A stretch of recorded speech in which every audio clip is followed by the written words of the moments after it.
It's Friday, December 1st, 2023. Before we start today, please make sure to like this video, share this video, share all my videos, and make sure you subscribe. I want to get right into it today. There's a few things I want to talk about here. Jotted down some notes, printed up some articles. Love to get your opinion of things. Please comment down below. Now, markets had a nice day today. Dow Jones was up nearly 300 points. And what I find fascinating here is, and maybe you can explain this to me, and here's an article right out of CNBC. Fed Chair Powell calls talk of cutting rates premature and says more hikes could happen. Dow Jones up nearly 300 points today. Gold up $34 to $2,091. That, according to Fox Business, that is an all-time high. Silver up 23 cents, now inching very close to $26. Bitcoin up 1,000 to $38.7 thousand. Getting back to Jerome Powell, he pushed back on market expectations today for aggressive interest rate cuts ahead, calling it too early to declare victory. So the markets at this point seem to not even be believing Jerome Powell. The markets now are just believing in this hope that they're cutting rates. He said, we're prepared to tighten policy further if it becomes appropriate to do so. He says inflation is still running above the target, but it's moving in the right direction. I just don't see where the market is finding this good news. What is the good news other than the market now just doesn't believe Jerome Powell and the Fed? I don't understand. It's very, very weird, isn't it? I mean, the economy has never been worse. Jerome Powell came out today and said it's too premature, right here, to talk about cutting rates, and that it's possible that they could raise rates. I don't get it. It's unbelievable what is taking place. But we saw this Friday market pump yet again today, all based and all fueled by the same old rumor that the Fed is going to be cutting rates in May, quite possibly as early in March. What do you think? Are they going to cut in March? Are they going to cut in May? Are they going to cut next year at all? Are they going to raise, or are they going to keep it higher for longer? The markets are believing whatever they want to believe at this point. We have a $2 trillion deficit. Think about the next bond auction tanking, because who wants to buy this debt? What do you think is going to happen to gold? Gold, I mean, it is to me sending out a warning now that we're approaching $2,100. You have a failed bond auction. You could see gold break to $3,000 very, very quickly. And the thing I like about gold, and I know people be, oh, I can't believe you're talking about gold, but it's very important because now we've just hit an all-time high. Gold is untrackable, it's unhackable, and it's untaxable. That's why I like it. It's physical. You can get to it. Anywhere in the world you go, people, banks, financial institutions know what gold is. It doesn't matter if you're in the poorest parts of the world or you're in Switzerland. Everybody knows what gold is. It doesn't corrode, doesn't tarnish, it doesn't burn. It's just something with a 5,000-year history that everybody in the world can identify as real money. And so I think it's very important to have some, in my opinion, this is me, I'm not giving financial advice, very important to have some of this, especially right now. Again, these people who just a few weeks ago, a month ago, were saying, oh my goodness, you shouldn't have bought gold. I'm going to buy gold when it gets to $800 and silver gets to $8. That's when you buy, and you shouldn't have bought gold. I'm losing all my money. All these little delicate, soft hands that just couldn't hang in there. Well, if you're thinking about selling gold, it might be a good time now. We're going to see volatility, no doubt about it. But in my opinion, from what I can see, gold has a long way to go because I don't believe the economy is going to improve. I don't believe that the dollar is going to improve. Yes, it could go up on the index. It's going to go up. It's going to go down. We're seeing the dollar going down on the index right now, and gold going up, but that could reverse. But I'm in this for the long haul, and I know most of you who are in gold and silver, you didn't buy this to hold for 6 months or a year or 2 years. You're in this for the long haul. You're in this for insurance policy, that if things go awry, you've got something that's physical, something that's got history, something that is real money. And when I see the uncertainties with war, the geopolitical uncertainties, the financial uncertainties, the social uncertainties, there's no way in the world I would not be holding some gold right now. That's just me. Here's another one today.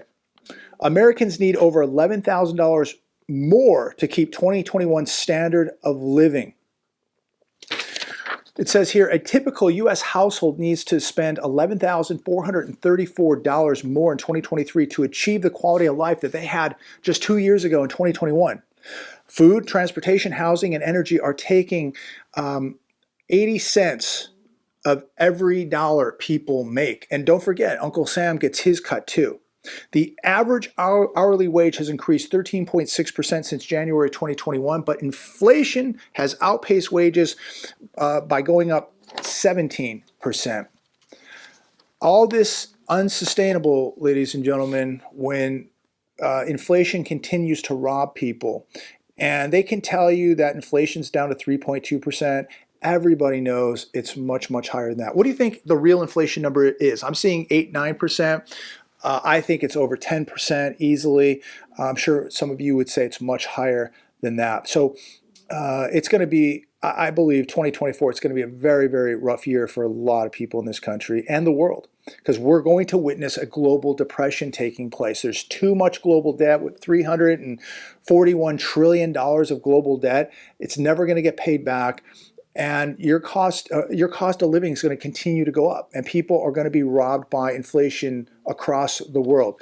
The hedge. This was very interesting. U.S. boat sales set to sink in decade low.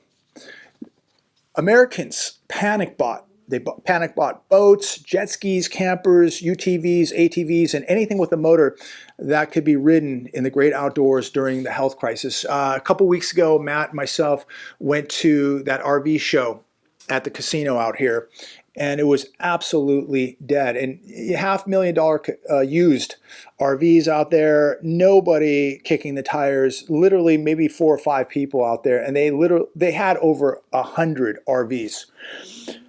Much of this panic buying took place in 2021 when interest rates were crazy low. Now, interest rates are crazy high, and this environment has completely frozen.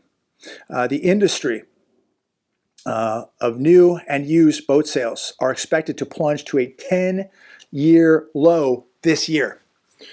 I know people who went out and bought a boat 2 years ago, a year and a half ago, and the boat dealers would actually call them up and want to buy the boat back and pay them more than they bought the boat for, because they could flip the boat and make even more money.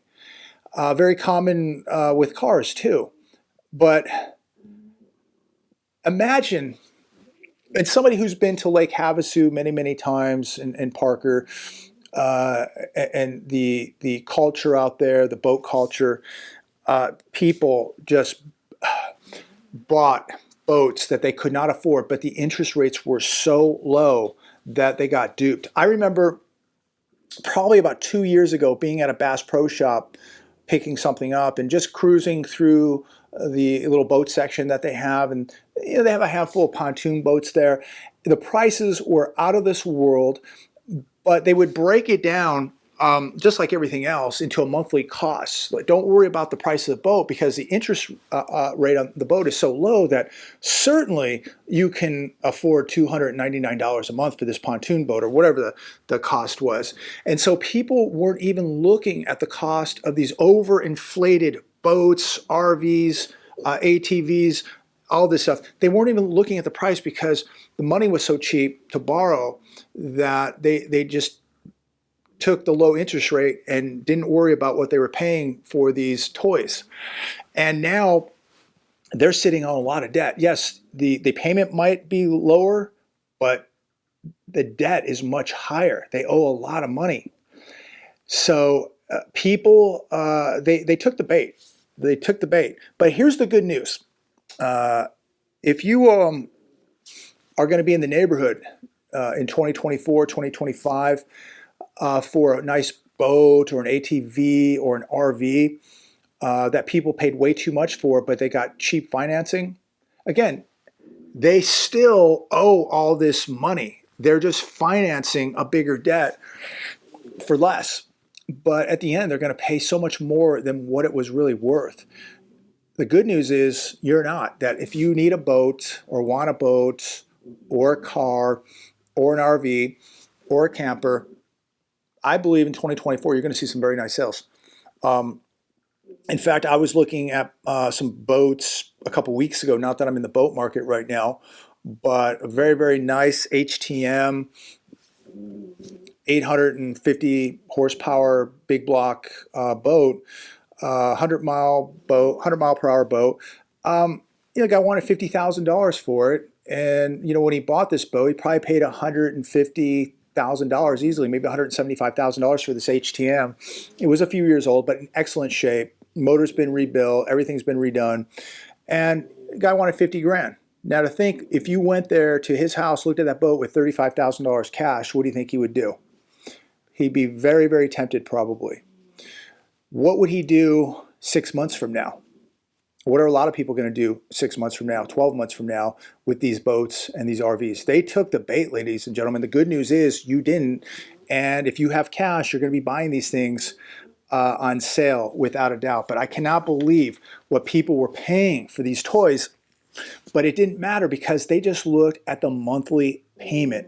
Now they have, $100,000 of debt, but oh, that's wonderful. I got a low interest rate. You still have $100,000 of debt. And what happens when you lose your job? What happens when your spouse loses their job? And you've got car payments, you got a house payment, you got credit card payments, you got utilities, insurance. The boat, the toys, the RVs, those are the first things to go. And that's exactly what we're going to see happen. This is just reminiscent of what took place in 2008, 9, and 10, but it's going to be much, much worse this time. Here's another one. Gen Zers, here's what you can afford. The news is not good today. Rabobank senior macro strategist Benjamin Picton explained Gen Zers in developed countries cannot afford to buy a home no matter how much money they save. So he says, why not embrace optimism and buy those Taylor Swift tickets? That's what people are doing. I mean, they can't even save money. So they're just going to go out and just blow money with credit cards, go to Taylor Swift concerts, probably go see her movie. This is really going to get ugly, ladies and gentlemen. It's going to get really, really bad. But for the Gen Zers who can afford homes, you need to realize you are not going to be buying that home from the movie Home Alone, that Christmas movie with Macaulay Culkin, right? Macaulay Culkin. That beautiful home looked great, during Christmas. You're not buying a home like that. Let me tell you what you're going to be buying. You're going to be buying a tiny home. If you went back to the video, I think it was in September when Matt and myself were in Texas with Aaron, and we went to that tiny home development. 350, 400 square foot homes selling for $130,000 to $160,000. And many people wrote me and said, "Oh, that's a great idea. You can live there for $1,000 a month, and if you don't have a lot of money, that's a fantastic idea." It's a great idea if those homes were like $75,000.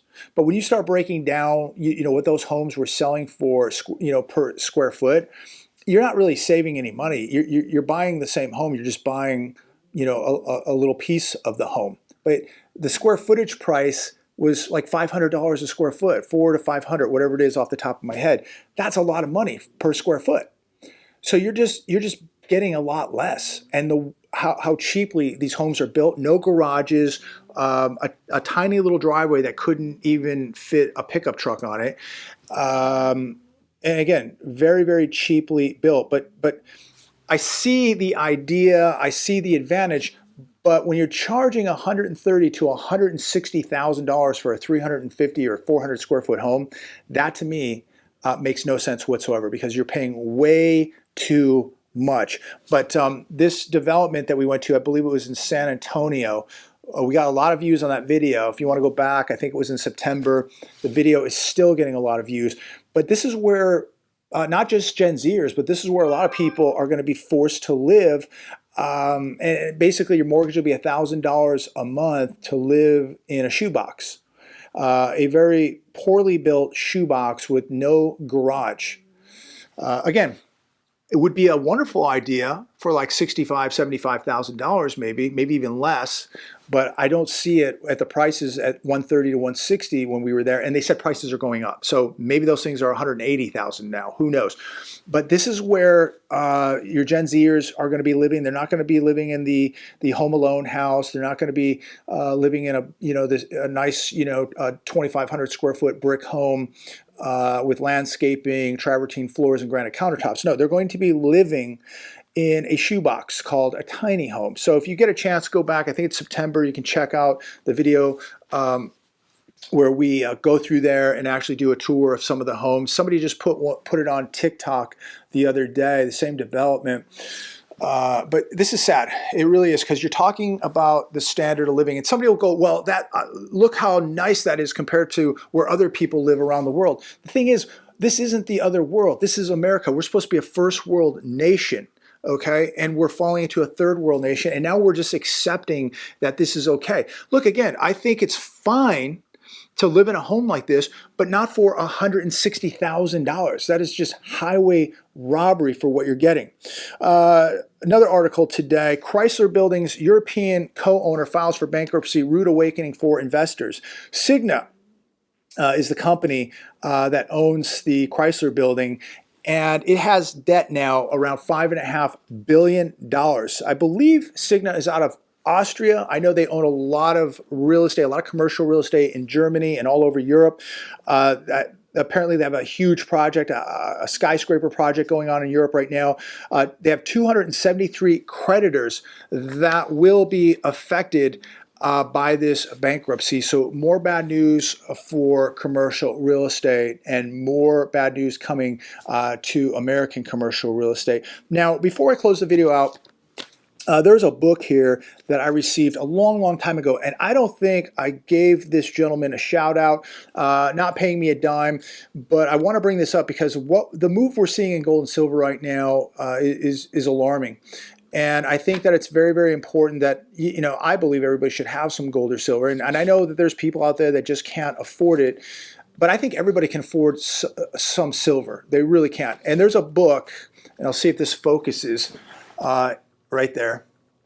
This book right here by A.E. Gold. Now you can get this book, $9.25 thrift, The Pocket Guide to Finding Silver. I'm gonna hold this up one more time.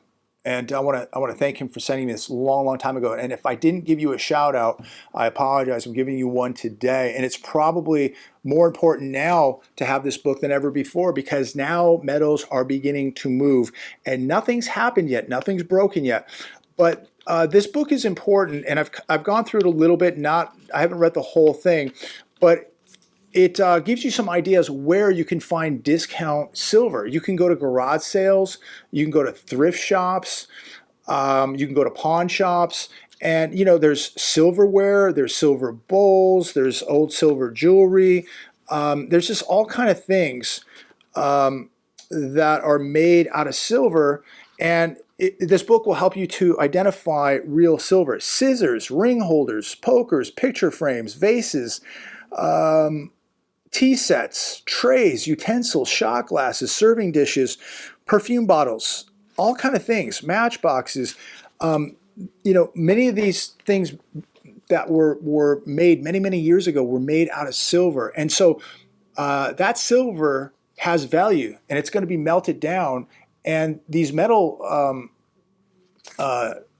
places that buy gold and silver, these precious metal refineries.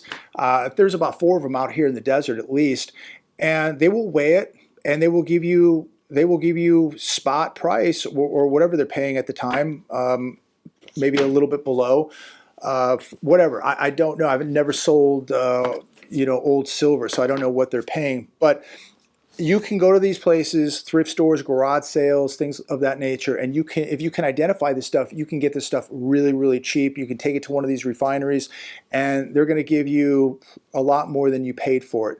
So then you could take that money, and then maybe you can turn around and you can buy some silver rounds or some silver eagles, or you can buy some junk silver and things that are identifiable. So check out the book. You can get it apparently on Amazon in paperback. A.E. Gold, the author, $9.25 Thrift, the pocket guide to finding silver. So it has some really, really good ideas. And I think that, if you're into metals, you don't have much of a budget, and you want to buy some silver, and maybe you want to go on a treasure hunt to your local thrift shop or garage sales, this might be an interesting book for you. So check it out. Mr. Gold, thank you for sending the book. There's the author right down there, A.E. Gold. It's a good name for a metals book. But I'm going to leave it there today. Comment down below anything you want to comment about.